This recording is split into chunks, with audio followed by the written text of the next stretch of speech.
কর এবং ভ্যাট এই দুইটাই অর্থনীতির জন্য ক্ষতিকর। কিভাবে ক্ষতিকর? কারণ একটা অর্থনীতি বলতে কি বোঝায়? আমাদের প্রত্যেকের জিডিপি কি? আমাদের প্রত্যেকের যে প্রোডাকশন, আমাদের প্রত্যেকের যে উৎপাদন, সেটার সমষ্টি। আমাদের প্রত্যেকের কি? আয় রোজগারের সমষ্টি একটা দেশের মোট আয়। এখন চিন্তা করেন, আপনি একটা টিউশনি করাবেন, একজন ছাত্রকে পড়াবেন। এখন আপনি বললেন যে আমার বেতন মাসে 4,000 টাকা, এবং সরকার এখানে বলল যে না, এখন থেকে নতুন আইন, 4,000 টাকার মধ্যে তোমাকে 1,000 টাকা কর দিতে হবে। তো তার ফলে কি হবে? আপনার এই যে গার্ডিয়ান, সে হচ্ছে 5,000 টাকা দিবে, কিন্তু আপনি পাবেন 4,000 টাকা। এখন চিন্তা করেন, 4,000 টাকা যেই কয়জন একটা শিক্ষক রাখার এফোর্ড করে, একটা শিক্ষক রাখার ক্ষমতা রাখে, যখন এটা বাড়িয়ে আপনি 5,000 করে দিবেন, তখন কি হবে? মার্কেটটা ছোট হয়ে যাবে। তখন কি আপনার বেকারত্ব বৃদ্ধি পাবে।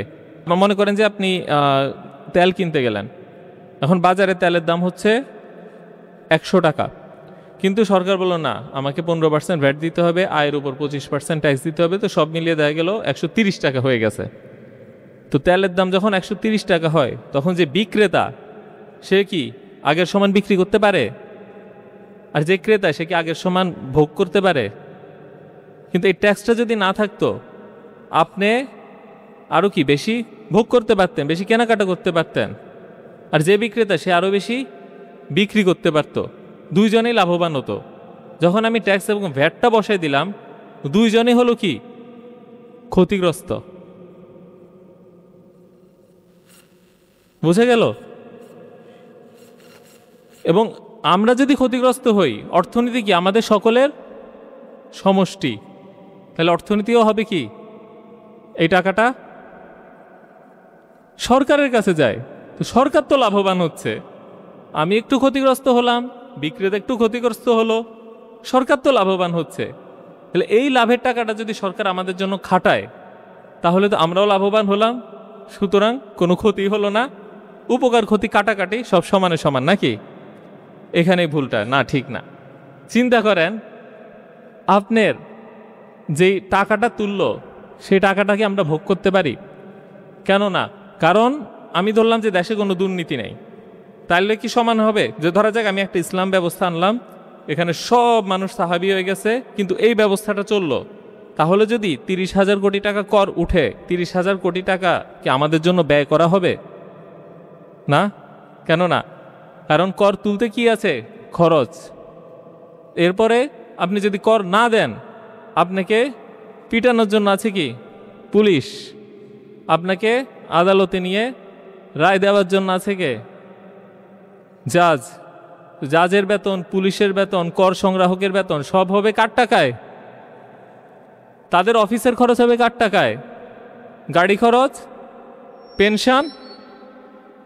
আচ্ছা, এই গেল একটা বিশাল খরচ। তারপরে এই টাকার পরে এই টাকাটা কিভাবে খরচ করা হবে, সেটার জন্য লাগে কি? পরিকল্পনা মন্ত্রণালয়। তারপরে কি করতে হয়? ছাড়তে হয় টেন্ডার, তারপরে দিতে হয় বিজ্ঞপ্তি, এবং এই টাকাটা রাখার জন্য লাগে কি? ব্যাংক। এই সব কিছুর খরচ আপনার।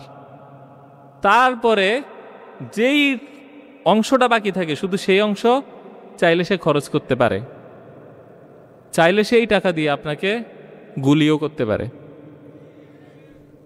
এবং চাইলে সেই টাকা দিয়ে আপনাকে জেলে বসিয়ে খাওয়াতেও পারে। আপনার টাকা কিভাবে ব্যয় হবে, এই সিদ্ধান্ত কিন্তু আপনার হাতে আর নাই। এইভাবে করের মধ্যে দিয়ে, করের চক্রে আপনার টাকাতে আপনাকেই বানানো হয় রাষ্ট্রের গোলাম। যেই ব্যক্তি জেলে আছে, সেই ব্যক্তির খাওয়ার পরার খরচ দিচ্ছে কে? আপনি। কিন্তু আপনার সন্তানের খরচটা হয়তো আপনি দিতে পারছেন না। এবং দেখা গেছে আমেরিকার ক্যালিফোর্নিয়াতে স্কুলের পিছে প্রতি বছর যেই খরচ হয়, তার চেয়ে বেশি খরচ হয় জেলের পিছে। অর্থাৎ একটা জাতিকে শিক্ষিত করতে যেই টাকা ব্যয় হয়, তার চেয়ে বেশি ব্যয় হয় সেই জাতিকে বন্দি করে রাখতে। ইসলামে কি জেল সিস্টেমে শাস্তি আছে? সব নগদে শেষ, না? তাহলে দেখেন, আমাদের এই যে অপচয়গুলা এবং আমাদের যে স্বৈরতন্ত্র, এই সব কিছুর মেশিনের তেল হিসেবে কাজ করে কি? ট্যাক্স। ট্যাক্স বন্ধ করে দেন, স্বৈরতন্ত্র পা ভেঙে পড়বে। ঠিক আছে, এখন এখন আপনাদের প্রশ্ন হতে পারে, ট্যাক্স ছাড়া আমরা সরকারি সার্ভিস কিভাবে পাব? আপনারা স্কুল কলেজে পড়েছেন না? সরকারি হাসপাতালে যাচ্ছেন। এখন আপনাদেরকে যদি প্রশ্ন করা হয় কোথায় আমরা ভালো সার্ভিস পাই, সরকারি প্রতিষ্ঠানে নাকি বেসরকারি প্রতিষ্ঠানে? সবাই বললো বেসরকারি। তাহলে সরকারি প্রতিষ্ঠান থাকার দরকার কি? বন্ধ করে দেই।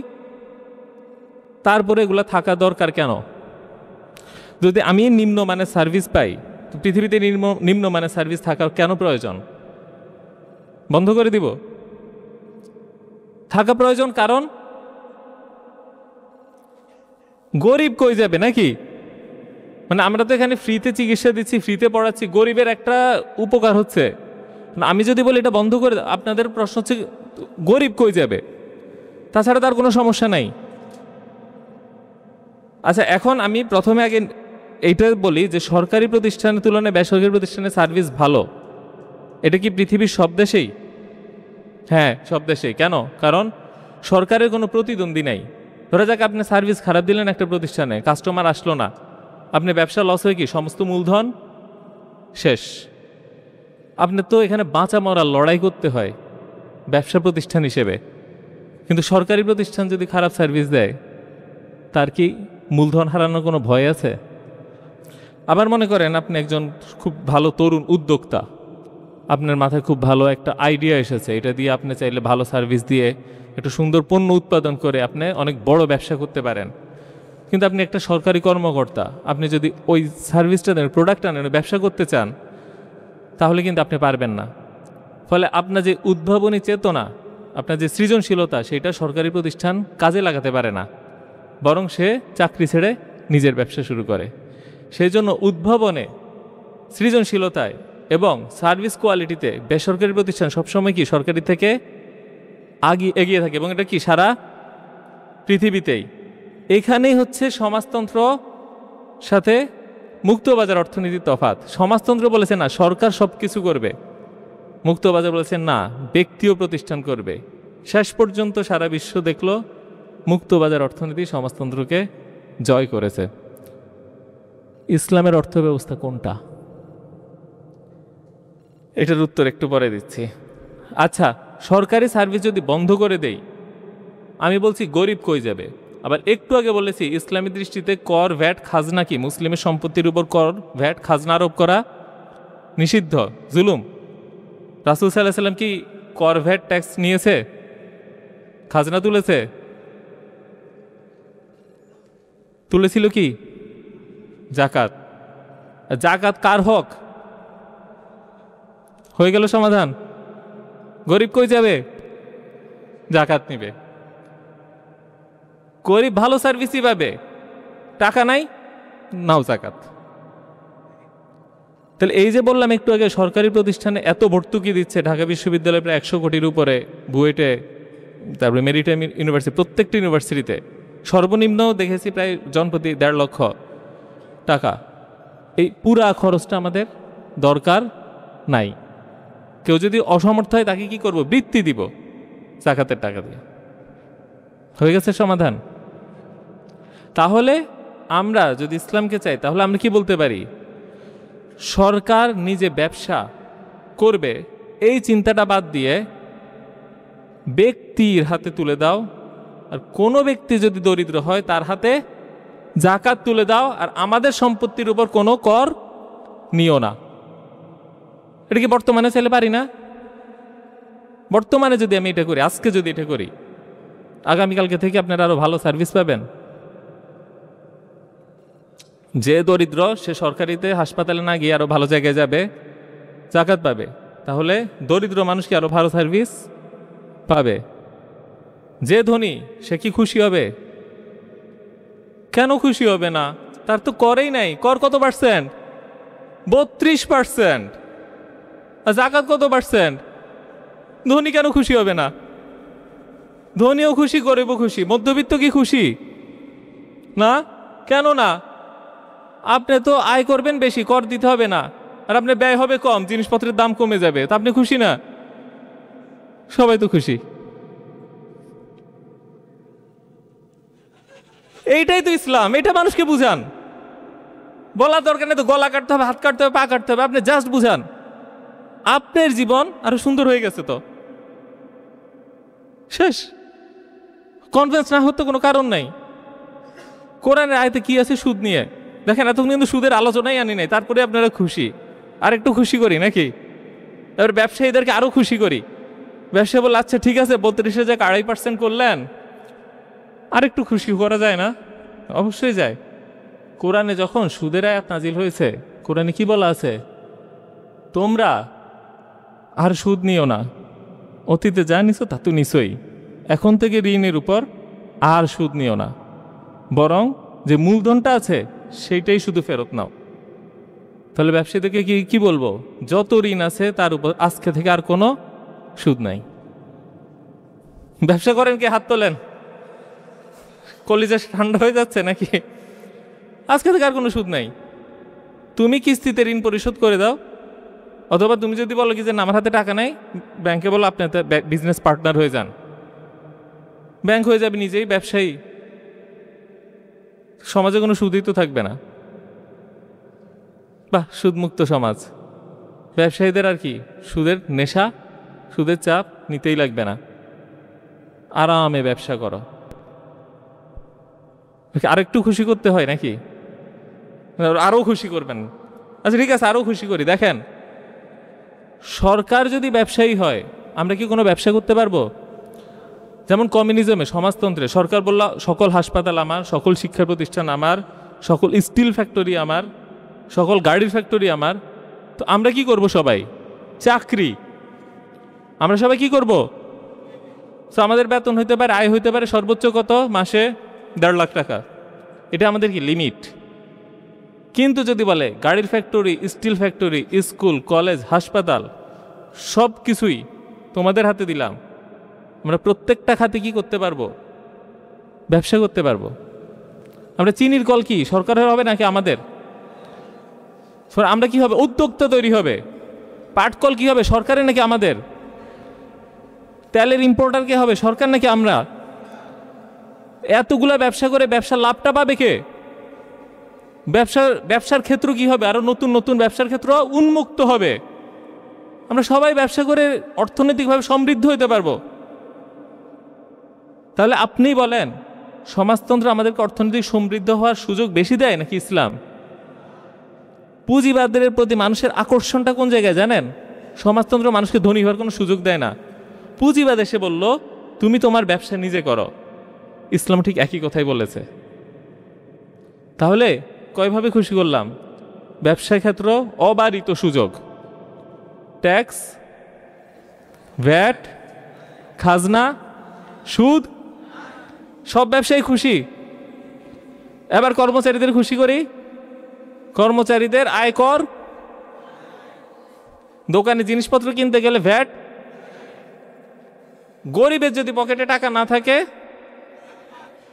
আলহামদুলিল্লাহ সবাই খুশি। তাহলে আর ইসলাম আসছে না কেন? অর্থ ব্যবস্থাতে তো আসা উচিত। হ্যাঁ,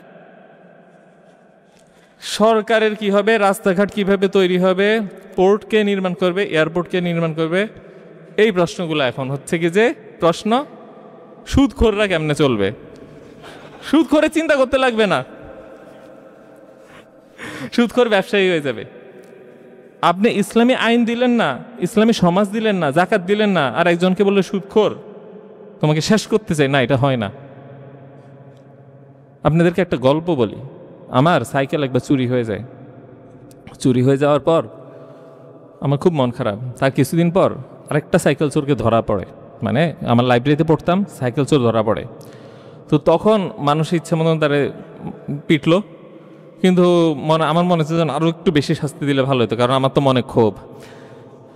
কিন্তু অনেকের মনে কষ্ট যে এইভাবে মানুষকে পিটানো, এটা তো একটা মানে পশুর মতন কাজ। যাই হোক, তো আমাকে বললো আপনি হলে কি করতেন? আমি বললাম আমি তো হাত কেটে দিতাম, ওইটাই ন্যায় বিচার। আমাকে কয়েকবার বুঝাইলো না এটা ঠিক হচ্ছে না, আপনার কথাটা যাচ্ছে না। আমি বারবার বলছি না ওইটাই ঠিক আছে, ওইটাই ঠিক আছে। তারপরে সে যখন বুঝালো, আমি বললাম ও, আমি আবার ভুল স্বীকার করতে পারি আলহামদুলিল্লাহ। বললাম না, আমার ভুল ছিল। ভুলটা ছিল কোথায়? আমি বলেছি হাত কাটতে হবে। আমার এই সমাজের মধ্যে সাইকেল চুরি করতে, কিন্তু এই সমাজে কি জাকাত আছে? এই সমাজে তো সুদ আছে, আছে? এই সমাজে দুর্নীতি রন্ধ্রে রন্ধ্রে। এই সমাজে কর আছে। এই সমাজে দান করলে যদি কেউ হাত পাতে যে আমার একবেলা খাওয়া নাই, তার জন্য কি খাওয়ার ব্যবস্থা আছে নিশ্চিত? আমি কেমনে এই সমাজে হাত কাটি? আগে তো আমাকে জাকাত আনতে হবে, আগে তো আমাকে সুদ বন্ধ করতে হবে, আগে তো আমাকে দুর্নীতি কমাইতে হবে, পুরো তো বন্ধ না করতে পারে, আগে তো আমাকে কর ব্যবস্থা সংস্কার করতে হবে, আগে তো আমাকে তার খাওয়ার পরার নিশ্চয়তা দিতে হবে। তারপরে আমি বললাম যে তারপরে কেন চুরি করলে এবার হাত কাটবো? আমি কিচ্ছু করলাম না, খালি হাত কাটতে পারলেই খুশি। দিস ইজ নট ইসলাম। কাটার নেশে ইসলাম হইতে পারে না যদি না আমি তাকে নিশ্চয়তা এবং তাকে যে ইসলাম ব্যবস্থা ওইটা দিতে পারি। রাসূল সাল্লাল্লাহু আলাইহি ওয়াসাল্লাম মাক্কি জীবনে কিন্তু হাত কাটে নাই, তাই না? হাত কাটার আয়াত কি মাদানী যুগে আসছে নাকি মাক্কি? বুঝেছেন? আচ্ছা, শেষে করের বিকল্প কি এটা নিয়ে, আচ্ছা সময় আছে, সমস্যা নেই। আচ্ছা, করের বিকল্প নিয়ে আলাপ করি। ইসলামের একটা সরকার আয়ের খাত কি? খেয়াল করেন, জাকাত কি সরকারের আয়ের খাত? বাহ, কত সুন্দর, এত মানুষ জানে। অনেকে তো বলে জাকাতের টাকা দিয়ে রাস্তা বানায় ফেলবো। না, জাকাত কি সরকারের অধিকার? জাকাত কার অধিকার? সরকারের কাজ কি তাহলে জাকাত নিয়ে?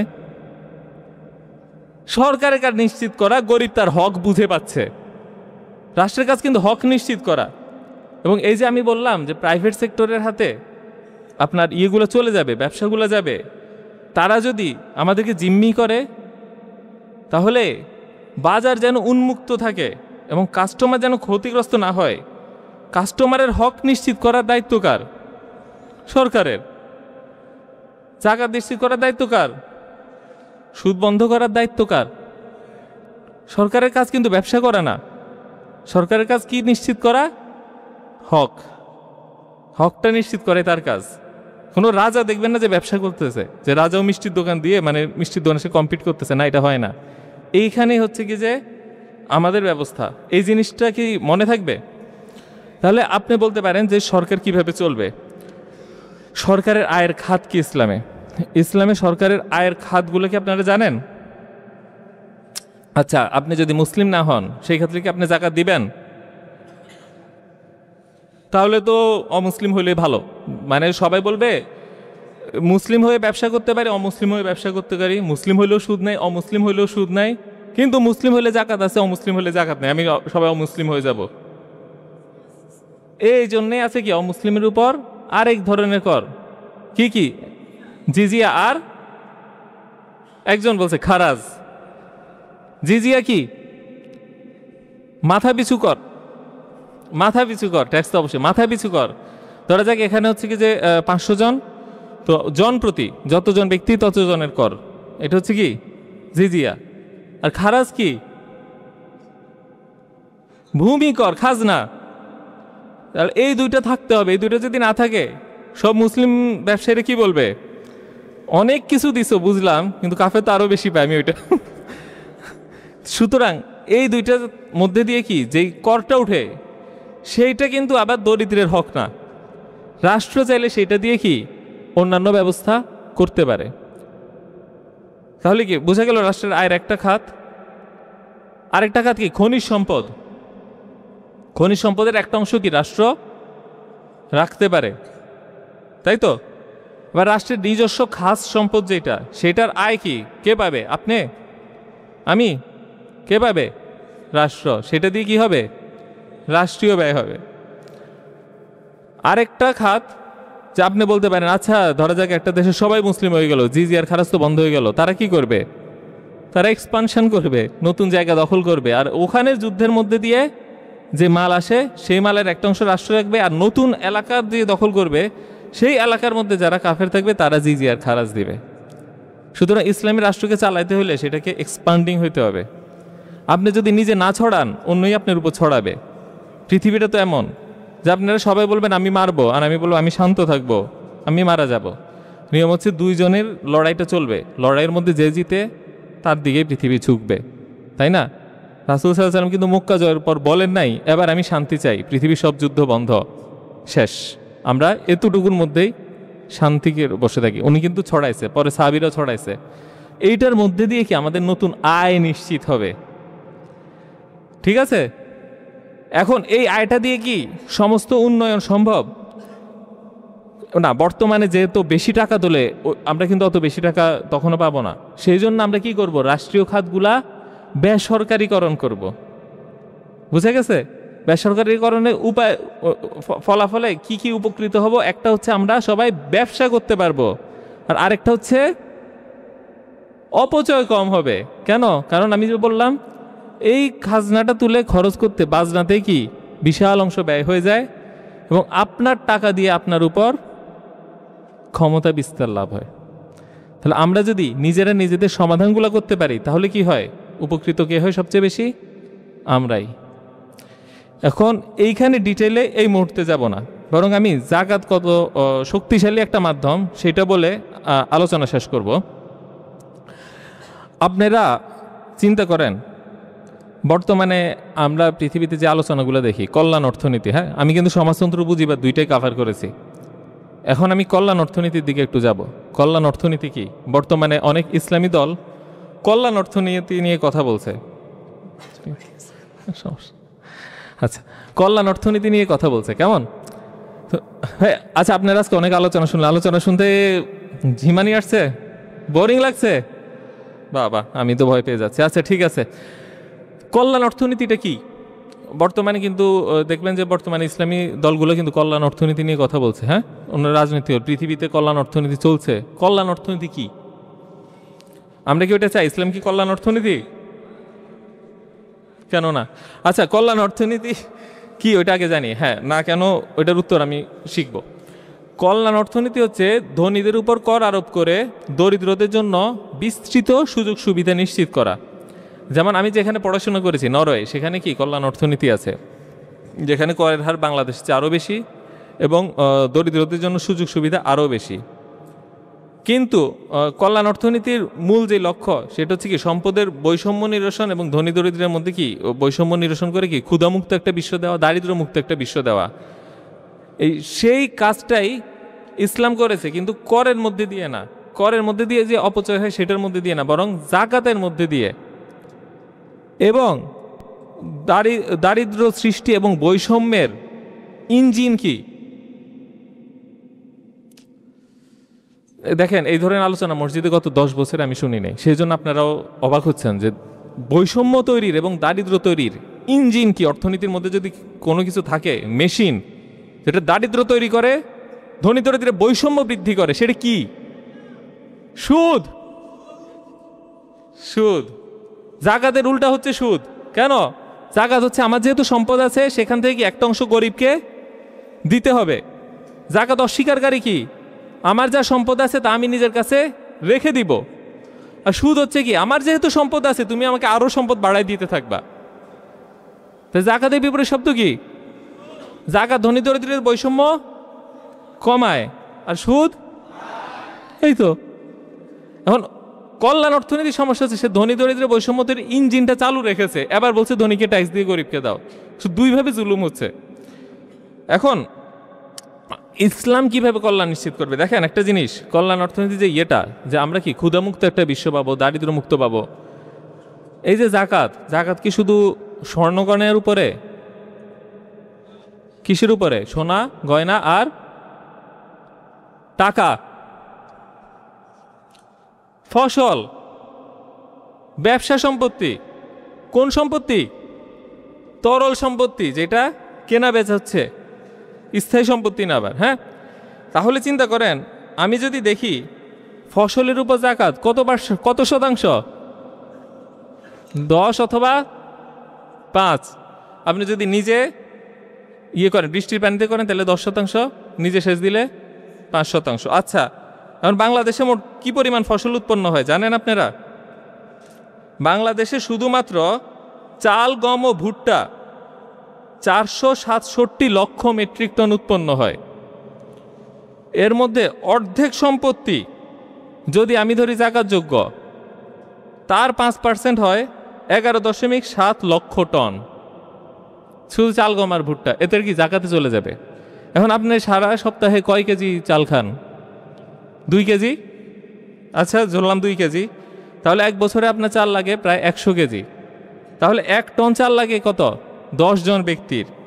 আর 11.7 লক্ষ টন চাল যাবে কত? 1.25 কোটি পূর্ণবয়স্ক মানুষ। ক্ষুধা বলে কিছু থাকবে? এইটাই তো ক্ষুধামুক্ত বিশ্বের সলিউশন। আচ্ছা, এটা শুধু চাল গেল। এবার আমরা কি কাপড়, বাংলাদেশের RMG এক্সপোর্ট কত জানেন? $42.6 বিলিয়ন।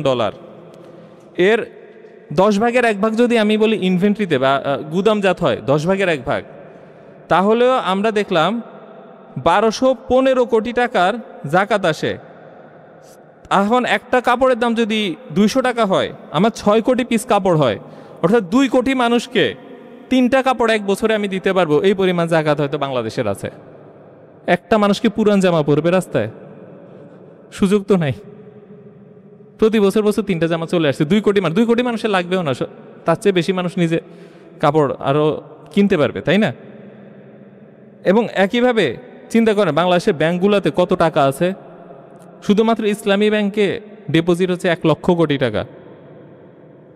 এখন ওইটা 40 ভাগের 1 ভাগ যদি আমি জাকাত দেই, আর বাংলাদেশে কতগুলো স্বর্ণ গয়না আছে তার 40 ভাগের 1 ভাগ যদি জাকাত দেই, এটাই তো দারিদ্র্যমুক্ত বিশ্ব। ক্ষুধামুক্ত বিশ্ব পেলাম, দারিদ্র্যমুক্ত বিশ্ব পেলাম। কিসের মধ্যে দিয়ে? তাহলে ইসলাম আমাদের কি দিল? ব্যবসা বরকত, আয় রোজগার বৃদ্ধি, ব্যয় হ্রাস, এবং কি ব্যবসার মধ্যে দিয়ে হবে কি কর্মসংস্থান বৃদ্ধি, বেকারত্ব হ্রাস, এবং জাকাতের মধ্যে দিয়ে দারিদ্র্য হ্রাস, ক্ষুধামুক্ত বিশ্ব, আর সুদ বন্ধ করে বৈষম্যহীন সমাজ। This is positive thing. এটাই ইসলাম। ইসলামের দাওয়াত এইভাবে আসবে। এই জিনিসগুলো শিখবেন এবং ছড়াবেন। আপনাদের জন্য কষ্ট করে শিখালাম, এজন্য আপনাদের উপর দায়িত্ব আছে। দায়িত্বটা কি? ছড়ানো। ছড়ানোর জন্য নিজেকে কি করতে হবে? ভালো করে। আপনাদের উপর দায়িত্ব কিন্তু বিনা অনুমতিতে দিয়ে দিলাম, এই জ্ঞান ছড়াইতে হবে। ছড়াবেন? নিজের মনে নিজেকে বলেন, আমাকে বলতে হবে না। এইটা ভালো করে শিখবেন এবং ছড়াবেন। এবং এইভাবে যখন একটা সুন্দর সমাজ নির্মাণ করতে পারবেন, তখন নিজের দেশের মানুষই আপনার পক্ষে লড়াই করতে পিছিয়ে দাঁড়ায় যাবে, এবং বাহিরের দেশের মানুষ বলবে আমি ওর মতন হইতে চাই, আমার ওইটা লাগবে। আজকে আমরা ইউরোপ আমেরিকায় সাগর পথে পাড়ি দেই কেন? কারণ ওখানে দারিদ্র্য কম, ওখানে ক্ষুধা কম, ওখানে ভাত কাপড়ের নিশ্চয়তা আছে। সেই জন্য আমরা ইসলামে থাকতে চাই না তো, আমাদের তো ওইটাই স্বপ্ন। আপনি এইটা করেন, উল্টাই দেন, ওদের স্বপ্ন হয়ে যাবে এইটা। কারণ ওরা যা পারেন আমরা তাই পারছি। এই জিনিসটা নিয়ে আমরা আলোচনা করতে চাই মসজিদে, আলোচনা সবাই, এবং দেখবেন এইটার মধ্যেই ইনশাল্লাহ ইসলামের একটা সুন্দর দাওয়াত মানুষের কাছে পৌঁছে যাবে। আপনি আমার জন্য দোয়া করবেন। ধন্যবাদ।